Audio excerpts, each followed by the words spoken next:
नमस्ते जी, स्वागत है आपका हमारे YouTube चैनल परीक्षा भक्ति सार में। कैलासी काशी के वासी अविनाशी मेरी सुधली जो। एक बार मृत्यु लोक में भ्रमण करने की इच्छा से एक समय भगवान शंकर माता पार्वती के साथ पधारे। वहां भ्रमण करते करते विदर्भ देशांतर्गत अमरावती नाम की अति रमणीक नगरी में पहुंचे। अमरावती नगरी अमरापुरी के सदस्य सब प्रकार के सुखों से परिपूर्ण थी। उसमें वहां के महाराजा का बना हुआ अति रमणीक शिव जी का मंदिर बना था। उसमें भगवान शंकर भगवती पार्वती के साथ निवास करने लगे। एक समय माता पार्वती ने प्राणपति को प्रसन्न देखकर मनोविनोद करने की इच्छा से बोली, हे महाराज, आज तो हम तुम दोनों चौसर खेलेंगे। शिव जी ने प्राण प्रिया की बात को मान लिया और चौसर खेलने लगे। उस समय इस स्थान पर मंदिर का पुजारी ब्राह्मण मंदिर में पूजा करने को आया। माता जी ने ब्राह्मण से प्रश्न किया कि पुजारी जी बताओ, इस बाजी में दोनों में किसकी जीत होगी। ब्राह्मण बिना विचारे ही शीघ्र बोल उठा कि महादेव जी की जीत होगी। थोड़ी देर में बाजी समाप्त हो गई और पार्वती जी की विजय हुई। अब तो पार्वती जी ब्राह्मण को झूठ बोलने के अपराध के कारण श्राप देने की उद्यत हुई। तब महादेव जी ने पार्वती जी को बहुत समझाया, परंतु उन्होंने ब्राह्मण को कोढ़ी होने का श्राप दे दिया।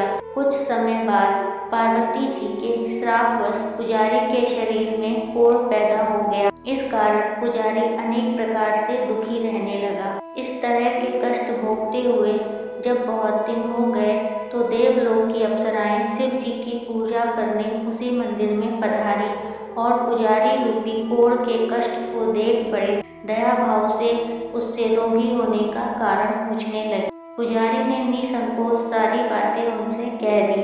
अप्सराएं बोली, हे पुजारी, अब तुम अधिक दिन दुखी मत होना। भगवान शंकर जी से तुम्हारे सारे कष्ट दूर होंगे। तुम सब व्रतों में श्रेष्ठ 16 सोमवार का व्रत भक्ति भाव से करो। पुजारी अप्सराओं से हाथ जोड़कर विनम्र भाव से 16 सोमवार व्रत की विधि पूछने लगा।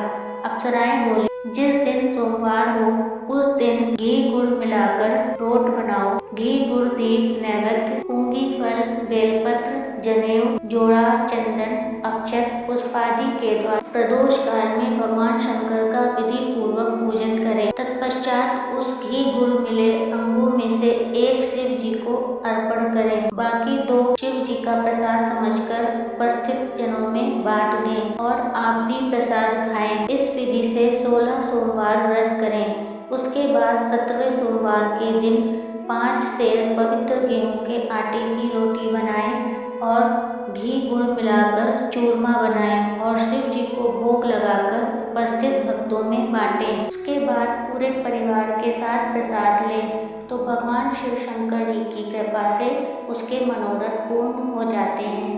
ऐसा कहकर अप्सराएं स्वर्ग को चली गईं। ब्राह्मण ने यथाविधि 16 सोमवार का व्रत किया तथा भगवान शंकर की कृपा से रोग मुक्त होकर आनंद से रहने लगा। कुछ दिन बाद जब फिर शिव पार्वती जी उस मंदिर में पधारे तब ब्राह्मण को निरोग देख पार्वती ने ब्राह्मण से रोग मुक्त होने का कारण पूछा तो ब्राह्मण ने 16 सोमवार व्रत कथा सुनाई। तब तो पार्वती जी ने अति प्रसन्न होकर ब्राह्मण से व्रत की विधि पूछकर व्रत करने को तैयार हुई। व्रत करने के बाद उनकी मनोकामना पूर्ण हुई तथा उनके रूठे हुए पुत्र स्वामी कार्तिकेय स्वयं माता के आज्ञाकारी हुए। परंतु कार्तिकेय जी को अपने यह विचार परिवर्तन का रहस्य जानने की इच्छा हुई और माता से बोले, हे माता जी, आपने ऐसा कौन सा उपाय किया जिससे मेरा मन आपकी ओर आकर्षित हुआ। तब पार्वती जी ने वह 16 सोमवार व्रत कथा उसको सुनाई। स्वामी कार्तिकेय जी बोले कि इस व्रत को मैं भी करूँगा क्योंकि मेरा प्रिय मित्र ब्राह्मण बहुत दुखी मन से परदेश गया है। हमें उससे मिलने की बहुत इच्छा है। कार्तिकेय जी ने भी इस व्रत को किया। उनका प्रिय मित्र मिल गया। मित्र ने इस आकस्मिक मिलन का भेद कार्तिकेय जी से पूछा तो वो बोले, हे मित्र, हमने तुमसे मिलने की इच्छा करके 16 सोमवार व्रत किया था। यथा समय ब्राह्मण मित्र को भी अपने विवाह की बड़ी इच्छा हुई। कार्तिकेय जी से व्रत की विधि पूछी और ब्राह्मण ने यथाविधि व्रत किया। व्रत के प्रभाव से जब वह ब्राह्मण किसी कार्यवश विदेश गया तो वहाँ के राजा की लड़की का स्वयंवर था। राजा ने प्रण किया था कि जिस राजकुमार के गले में सब प्रकार से श्रृंगारित हथनी माला डालेगी, मैं उसी के साथ अपनी पुत्री का विवाह कर दूंगा। शिव जी की कृपा से ब्राह्मण भी स्वयंवर देखने की इच्छा से राजसभा में एक ओर बैठ गया। नियत समय हथनी आई और उसने जयमाला उस ब्राह्मण के गले में डाल दी। राजा ने अपनी प्रतिज्ञा के अनुसार बड़ी धूमधाम से कन्या का विवाह उस ब्राह्मण के साथ कर दिया और ब्राह्मण को बहुत सा धन सम्मान के साथ देकर संतुष्ट किया। ब्राह्मण राजकन्या को पाकर सुख से जीवन व्यतीत करने लगा। एक दिन राजकन्या ने अपने पति से प्रश्न किया, हे प्राणनाथ, आपने ऐसा कौन सा उपाय किया जिसके कारण हथनी ने सब राजकुमार को छोड़कर आपको ही वर दिया? ब्राह्मण बोला, हे प्राण प्रिय, मैंने अपने प्रिय कार्तिकेय जी के कथानुसार 16 सोमवार का व्रत किया था, जिसके प्रभाव से मुझे तुम जैसी स्वरूपवती पत्नी की प्राप्ति हुई। व्रत की महिमा सुनकर राजकन्या को बड़ा आश्चर्य हुआ और वह भी पुत्र की कामना करके व्रत करने लगी। शिव जी की कृपा से उसके गर्भ से एक अति सुंदर सुशील धर्मात्मा और विद्वान पुत्र उत्पन्न हुआ। माता पिता दोनों उस पुत्र को पाकर अति प्रसन्न हुए और उसका पालन पोषण भली प्रकार करने लगे। जब पुत्र समझदार हुआ तो एक दिन वह अपनी माता से प्रश्न करने लगा, माँ, तुमने ऐसा कौन सा तप किया है जो मेरे जैसा पुत्र तेरे गर्भ से उत्पन्न हुआ? माता ने पुत्र का प्रबल मनोरथ जानकर अपने किए हुए 16 सोमवार व्रत को विधि के सहित पुत्र के सम्मुख प्रकट किया। पुत्र ने ऐसे प्रभावशाली व्रत को और सब तरह के मनोरथ पूर्ण करने वाला सुना तो वह भी इस व्रत को राजाधिकार पाने की इच्छा से हर सोमवार को यथाविधि व्रत करने लगा। उसी समय एक देश के वृद्ध राजा ने दूतों से आकर कहा, उसकी एक राजकन्या के लिए वरण किया। राजा ने अपनी पुत्री का विवाह ऐसे सर्वगुण संपन्न ब्राह्मण युवक के साथ करके बड़ा सुख प्राप्त किया। वृद्ध राजा के दिवंगत हो जाने पर यही ब्राह्मण बालक गद्दी पर बैठाया गया, क्योंकि दिवंगत राजा को कोई पुत्र नहीं था। राज्य का अधिकारी होकर भी वह ब्राह्मण पुत्र अपने 16 सोमवार के व्रत को करता रहा। जब 17वां सोमवार आया तो ब्राह्मण पुत्र ने अपनी प्रियतमा से सब पूजन सामग्री लेकर शिवालय में चलने के लिए कहा, परंतु प्रियतमा ने उसकी आज्ञा की परवाह नहीं की। दास दासियों द्वारा सब सामग्री शिवालय भिजवा दी और आप नहीं गई। जब राजा ने शिव जी का पूजन समाप्त किया तब एक आकाशवाणी राजा के प्रति हुई।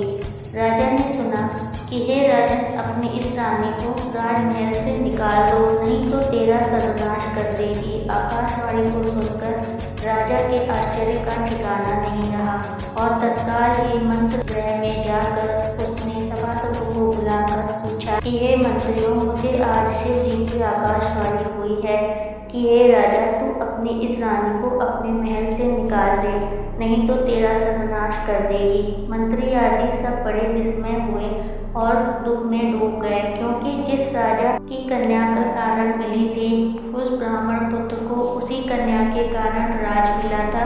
राजा उसी को निकालने का जाल रचता है, यह कैसे हो सकता है? अंत में राजा ने उसे अपने यहाँ से निकाल दिया। रानी बहुत दुखित हो बाहर निकली, नंगे पांव फटे वस्त्र पहने, भूख से दुखी धीरे धीरे चलकर एक नगर में पहुंची। वहाँ एक बुढ़िया सूत कात बेचने वाले को जाती थी।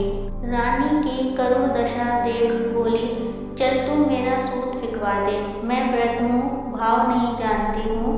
ऐसी बात बुढ़िया की सुन रानी ने बुढ़िया के सिर से सूत की गठरी उतार कर अपने सिर पर रख ली। थोड़ी देर आगे आंधी आई और बुढ़िया की सूत की पटरी सहित उड़ गया।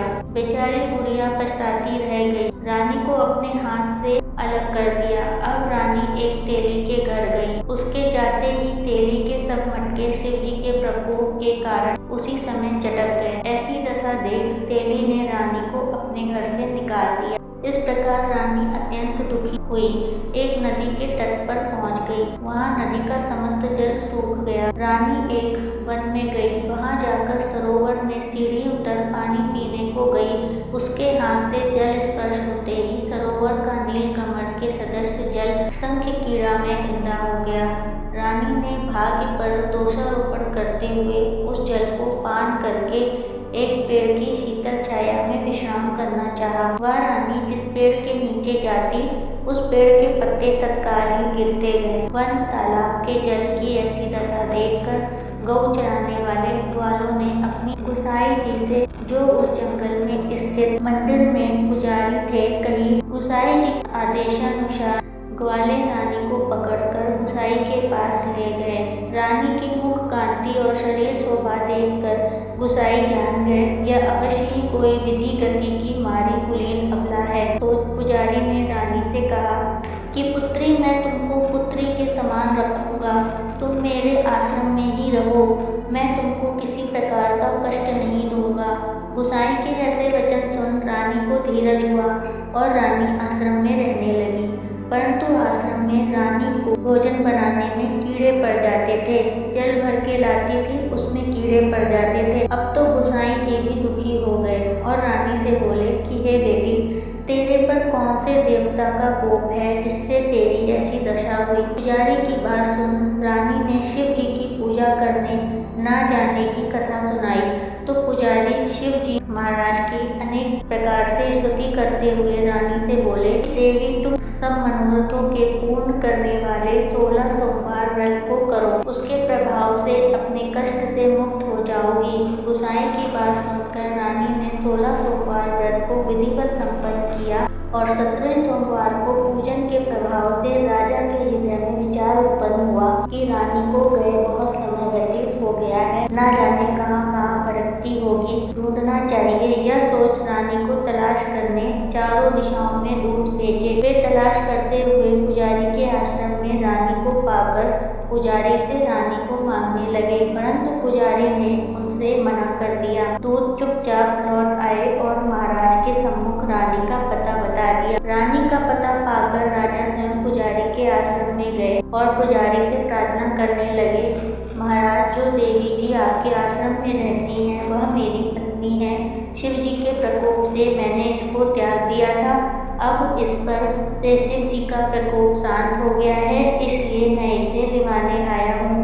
आप इसे मेरे साथ चलने की आज्ञा दीजिए। गुसाई जी ने राजा के वचन को सत्य समझकर रानी को राजा के साथ जाने की आज्ञा दी। गुसाई की आज्ञा पाकर रानी प्रसन्न होकर राजा के साथ महल में आई। नगर में अनेक प्रकार के बधावे बजने लगे। नगरवासियों ने नगर के दरवाजे पर तोरण एवं बंधन बारूद आदि अनेक प्रकार से नगर को सजाया। घर घर में मंगल गान होने लगे। पंडितों ने वेद मंत्रों का उच्चारण करके अपनी राजरानी का स्वागत किया। ऐसी अवस्था में रानी ने पुनः अपनी राजधानी में प्रवेश किया। महाराज ने अनेक तरह से ब्राह्मणों को दानादि देकर संतुष्ट किया। याचकों को धन दान दिया। राज्य में स्थान स्थान पर सदा व्रत खुलवाए, जहाँ भूखों को खाने को मिलता था। इस प्रकार राजा शिव जी का कृपा पात्र हो राजधानी में रानी के साथ अनेक तरह के सुख का उपभोग करते हुए सोमवार व्रत करने लगे। विधिवत शिव पूजन करते हुए लोग में अनेकानेक सुखों को भोगने के पश्चात शिवलोक को पधारे। इस प्रकार से जो मनुष्य मनसा वाचा कर्मणा द्वारा भक्ति सहित 16 सोमवार का व्रत पूजन इत्यादि विधिवत करता है, इस लोक में समस्त सुखों को भोग कर अंत में शिवलोक को प्राप्त होता है। यह व्रत सब